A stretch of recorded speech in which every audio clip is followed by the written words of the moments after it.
suis Nathan Cholet. J'habite dans un petit village dans le sud de l'Aube, du département de l'Aube, dans le nord de la France, qui s'appelle Bercenay-en-Othe. Je suis en route pour être agriculteur. Mon père l'étant encore aujourd'hui. Après plusieurs générations, on s'est lancé dans l'agriculture biologique. J'ai fait des études, un bac général.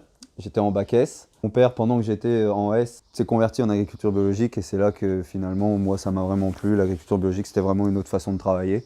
Je m'y suis beaucoup intéressé et c'est à ce moment-là que ça a un peu basculé, on va dire. Et ensuite, je suis parti en BTS agricole à Dijon.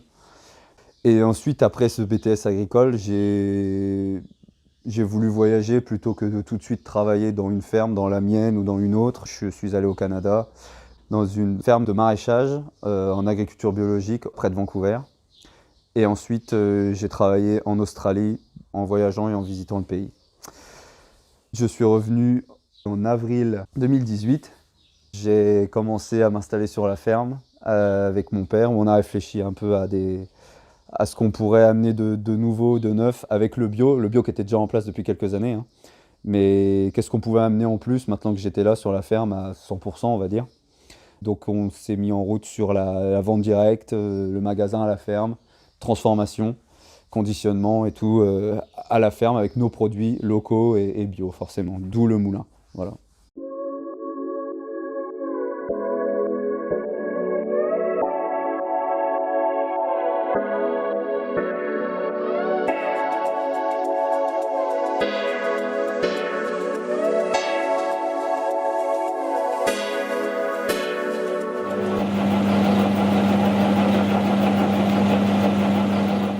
En agriculture dite conventionnelle, quoi. On faisait du colza, du blé et de l'orge, ces trois cultures-là, qui tournaient tout le temps, tout le temps.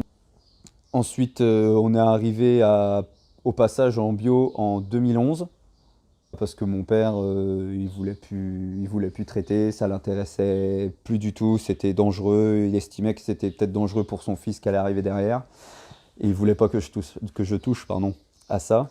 C'est horrible de devoir mettre des gants, de se protéger, de mettre un masque, des combinaisons. C'est pour toucher juste un grain de blé, je veux dire, c'est quand même pas normal. Donc finalement, aujourd'hui, quand on peut toucher des pois chiches qui sont dans le semoir, on les touche à la main, on peut même les chercher dans le sol pour les trouver. Enfin, je veux dire, c'est quand même beaucoup plus sain. Donc on est content là-dessus. Et voilà, je pense que mon père, il voulait vraiment que ça se passe comme ça. Et puis, de toute façon, je pense que si on ne serait pas passé en bio, je ne sais même pas si en 2011, à cette date-là, je serais vraiment parti dans l'agriculture parce que c'était pas... Ça me passionnait, mais pas à ce point-là, parce que le bio, c'est différent. C'est un peu comme un grand jardin, donc du coup, on raisonne à la culture dans le champ. Dans ce champ-là, il faut plutôt faire ça que ça. Ça va être différent dans la parcelle d'à côté, donc c'est beaucoup plus agronomique et c'est beaucoup mieux. En 2020, on sera 100% bio sur la ferme de la Halle de l'Ancre. Et puis ensuite, on continuera à faire la transformation et tout ça, parce que ça vient de commencer. Voilà.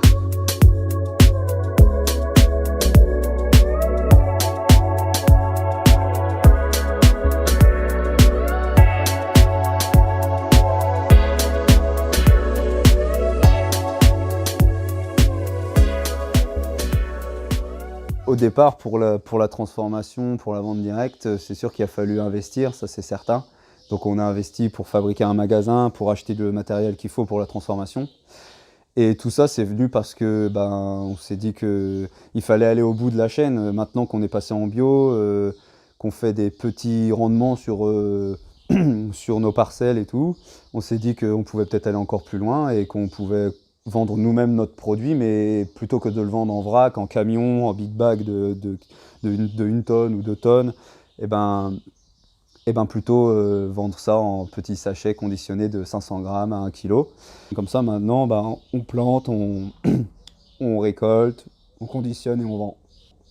Le projet de magasin et de vente directe à la ferme, moi, ça m'est venu grâce à mes voyages, parce que pendant les voyages, j'ai vu que de produire et ensuite de vendre en direct aux magasins les plus proches, hein, que ça reste local, surtout, c'est le plus important. C'était bien parce que on était reconnus, les gens nous connaissent, d'où ça vient, donc du coup, automatiquement, ça part un peu plus en plus de ça, et puis les gens sont vraiment contents. J'ai vu ça au Canada, mais j'ai aussi vu ça en Australie, hein, chez un vigneron où en fin de compte c'était la même chose, hein, c'est tout en vente directe ou alors bon un peu d'export quand même en vigne, mais sinon il y avait beaucoup de choses comme ça. Moi j'ai voulu faire la même chose à la ferme. Donc chez moi j'ai eu envie de revenir à des choses plus simples sur la société et développer en plus de ça dans le village un peu un commerce un peu local, bio, qui serait sympa, ou en plus ça serait un lieu de rencontre pour les gens, et puis même pour moi, parce que je rencontre des gens de Bercenay que je connaissais pas forcément au départ, donc ça c'est vraiment bien. Mais bon, pour les attirer, il me fallait un produit d'appel, et le produit d'appel, c'est le pain et la farine. J'ai trouvé un boulanger, je lui donne ma farine, il fabrique le pain, ou les brioches, et il y a 5 pains différents. Je les ramène ici tous les samedis matins, sur commande, et tous les gens viennent chercher leur pain qu'ils ont commandé, et ensuite ils achètent autre chose dans le magasin, comme une bouteille de cidre du voisin, ou alors d'un village d'à côté. Enfin bref, tous les produits locaux sont ici à la ferme. En plus de mon pain, sur commande, il y a aussi les produits laitiers, il y a de la tome, des fromages frais, des yaourts aromatisés ou nature. Produit à 20 km chez un fermier qui a des vaches et qui va passer en bio aussi bientôt. Mais que ce soit bio ou pas, c'est pas le problème. Le principal, c'est que ce soit local et ça, c'est déjà très important.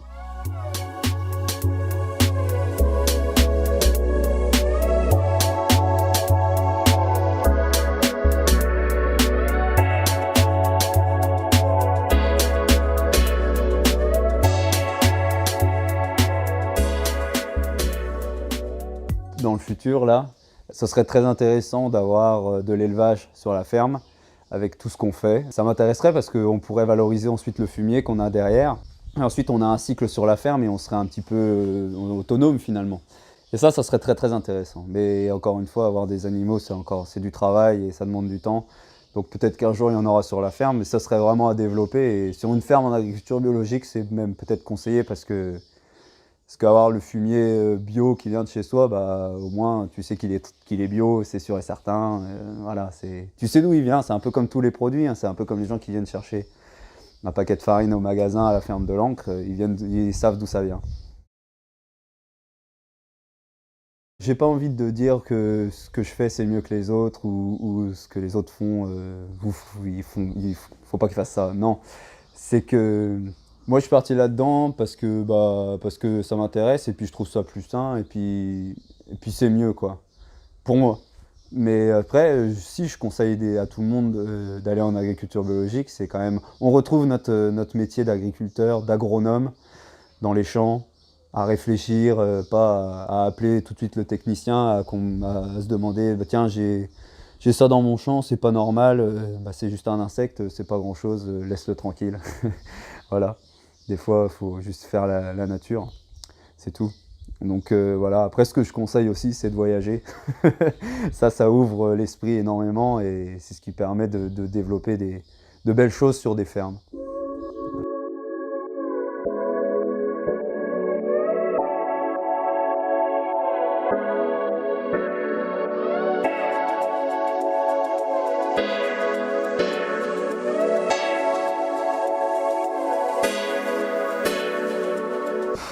C'est le bordel, il faut me suivre un peu.